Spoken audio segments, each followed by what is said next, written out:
નમસ્કાર, શો ટાઈમમાં આપનું સ્વાગત છે। ભાવનગરના કુંભારવાડા વિસ્તારમાંથી પોલીસે પ્રતિબંધિત કફ સિરપના જથ્થા સાથે એક શખ્સની ધરપકડ કર્યા બાદ આ શખ્સને કફ સિરપ વેચાણ માટે આપનાર શખ્સની પણ પોલીસે ધરપકડ કરી છે।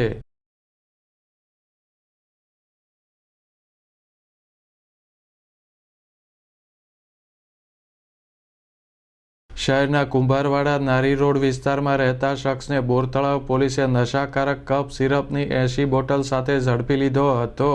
આ શખ્સને ગઢેચી વડલા પાસે આવેલ મેડિકલ સ્ટોરવાળા રાજેશ સાંડીસે કફ સિરપનો જથ્થો આપ્યો હોવાનું ખુલ્યું હતું।